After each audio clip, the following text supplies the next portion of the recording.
ಇವತ್ತು ನನ್ನ ಫ್ರೆಂಡ್‌ದು ಗೃಹಪ್ರವೇಶ ಇತ್ತು. ಇನ್ವೈಟ್ ಮಾಡಿದ್ಲು. ಸೊ, ಹಾಗಾಗಿ ಹೋಗೋಣ ಅಂತ ಬೆಳಿಗ್ಗೆ ಆಯಿಲ್ ಎಲ್ಲ ಅಪ್ಲೈ ಮಾಡ್ತಾ ಇದ್ದೆ. ಅವಳು ಮಲಗಿದ್ಲು ಅಂತ ಕೂತ್ಕೊಂಡು ಮಾಡೋಷ್ಟಕ್ಕೆ ಎದ್ಬಿಟ್ಟು ಬಂದ್ಬಿಟ್ಲು. ಸರಿ ಹೆಂಗಿದ್ರು ಎದ್ದು ಬಂದಿದ್ದಾಳೆ, ಒಳ್ಳೆ ಮೂಡಲ್ಲಿದ್ಲು ಅಂತ ಅವಳಿಗೂ ಸ್ವಲ್ಪ ಆಯಿಲ್ ಎಲ್ಲ ಅಪ್ಲೈ ಮಾಡಿ ಎಲ್ಲ ಮಸಾಜ್ ಮಾಡಿದೆ. ಬೋಡಿ ಆದಮೇಲೆ ಇದೆಲ್ಲ ತುಂಬಾನೇ ಮಿಸ್ ಮಾಡ್ತೀನಿ. ಅವಳಿಗೆ ಜುಟ್ಟು ಹಾಕೋದು, ಆಯಿಲ್ ಅಪ್ಲೈ ಮಾಡೋದು ಎಲ್ಲ ತುಂಬ ಕಾಡಿಸ್ತಾ ಇದ್ಲು. ಎಲ್ಲದಕ್ಕೂ ಹಿಂದಿಂದೆ ಓಡಿ ಓಡಿ ಮಾಡಬೇಕಾಗಿತ್ತು. ಬಟ್ ಆಮೇಲೆ ತುಂಬ ಅಂದರೆ ತುಂಬ ಮಿಸ್ ಮಾಡ್ತೀನಿ.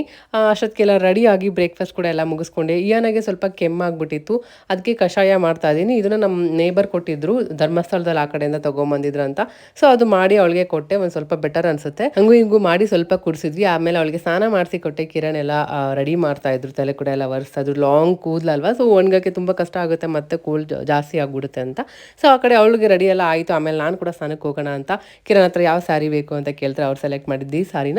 ಸಿಂಪಲ್ ಆಗಿ ರೆಡಿ ಆದೆ. ಆ್ಯಂಡ್ ಏನ ಕೂಡ ರೆಡಿ ಆದ್ಲು. ಅವಳು ಏನು ಹೇಳ್ತಾಳೆ ಕೇಳಿ.